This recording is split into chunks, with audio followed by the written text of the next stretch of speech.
opportunity to meet all the eminent people who have gathered here too.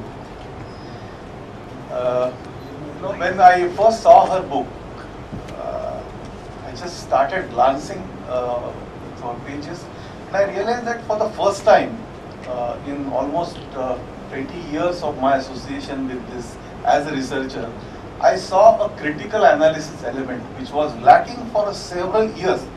I have not seen such a critical analysis anywhere earlier, which has been done from internal as well as external point of view. So from that point of view, I was really interested to know what it is, and therefore we decided that we will review this, and I edit this journal called Journal of Ayurveda and Integrative Medicine, which is a free downloadable journal published by Institute of Ayurveda and Integrative Medicine.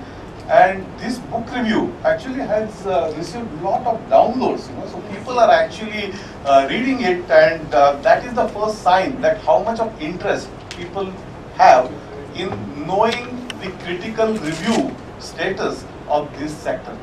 As she has rightly divided this book into 6 different chapters, starting from history, and very rightly she has not gone into the all that history starting from Dhanvantari, but what history she has covered is very, very relevant what is today.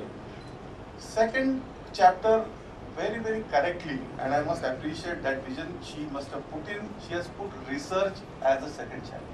I must tell you that many eminent thought leaders globally, especially in India like Dr. Valiathan, when we talk to them, they have been saying this for years together, that India, if at all we want to make any significant impact at a global level in medical sciences, it can be done only through traditional knowledge system.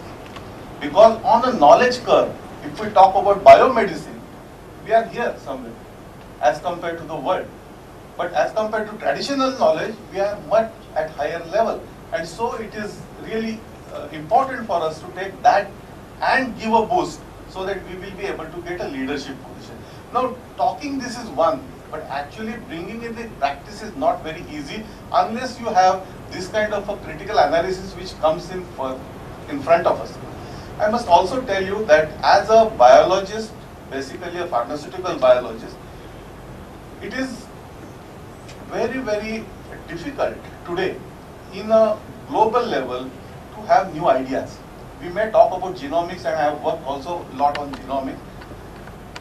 To come out with substantial new ideas, I am convinced, so as many other scientists, including eminent like Dr. Valiathan, that Shastra can give new leads to science. Earlier, our point was science should be utilized to prove or disprove Ayurveda or Unani or Siddha or whatever.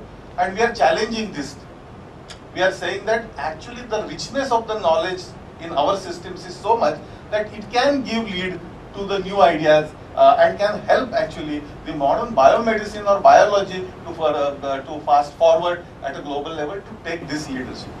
I found that germs of those ideas are there in her book, because that book very, very critically, and I must appreciate that it is not easy when she talked about, and you must read what she has written in the recommendation and observations. It is not easy to criticize coming from government that what kind of a research is going on in our country, challenging it, questioning it, and also giving pointers, how can you improve it.